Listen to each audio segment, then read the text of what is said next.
एक शांत और हरे भरे खेत में मूं नाम की एक जिज्ञासु गाय रहती थी। बाकी सभी गायें दिन भर घास चरतीं और सुस्तातीं, लेकिन मूं कुछ अलग थी।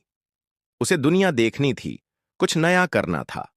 एक सुबह जब सूरज की किरणें हल्के हल्के जमीन पर पड़ रही थीं, मूं ने देखा कि खेत का दरवाजा थोड़ा खुला हुआ है। उसका दिल धड़क उठा।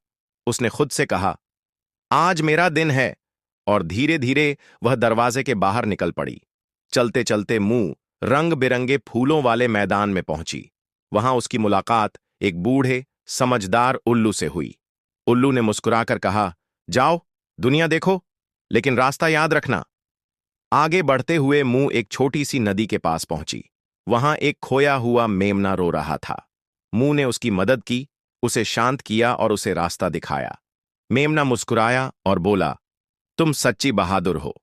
चलते चलते मूं एक पहाड़ी पर चढ़ गई। वहां से पूरी घाटी दिखाई दे रही थी। हरियाली, पहाड़, पेड़ और दूर दूर तक फैला आकाश। मूं ने गहरी सांस ली और कहा, दुनिया सच में कितनी बड़ी और खूबसूरत है। लेकिन जैसे ही सूरज ढलने लगा, मूं को अपना घर याद आया। उसे अपनी मां की गंध, अपने दोस्तों की आवाज और अपने आरामदायक खूंटे की याद सताने लगी।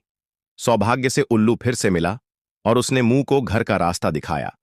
जब मूं वापस पहुंची तो सबने उसका स्वागत किया। अब मूं सबकी हीरो थी। एक शांत और हरे भरे खेत में मूं नाम की एक जिज्ञासु गाय रहती थी। बाकी सभी गायें दिन भर घास चरतीं और सुस्तातीं, लेकिन मूं कुछ अलग थी। उसे दुनिया देखनी थी, कुछ नया करना था।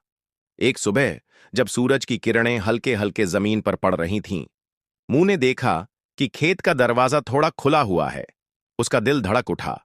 उसने खुद से कहा, आज मेरा दिन है, और धीरे धीरे वह दरवाजे के बाहर निकल पड़ी। चलते चलते मूं रंग बिरंगे फूलों वाले मैदान में पहुंची।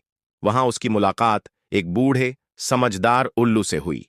उल्लू ने मुस्कुराकर कहा, जाओ, दुनिया देखो, लेकिन रास्ता याद रखना। आगे बढ़ते हुए मूं एक छोटी सी नदी के पास पहुंची। वहां एक खोया हुआ मेमना रो रहा था। मूं ने उसकी मदद की, उसे शांत किया और उसे रास्ता दिखाया। मेमना मुस्कुराया और बोला, तुम सच्ची बहादुर हो। चलते चलते मूं एक पहाड़ी पर चढ़ गई।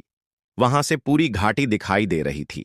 हरियाली, पहाड़, पेड़ और दूर दूर तक फैला आकाश। मूं ने गहरी सांस ली और कहा, दुनिया सच में कितनी बड़ी और खूबसूरत है। लेकिन जैसे ही सूरज ढलने लगा, मूं को अपना घर याद आया। उसे अपनी मां की गंध, अपने दोस्तों की आवाज और अपने आरामदायक खूंटे की याद सताने लगी।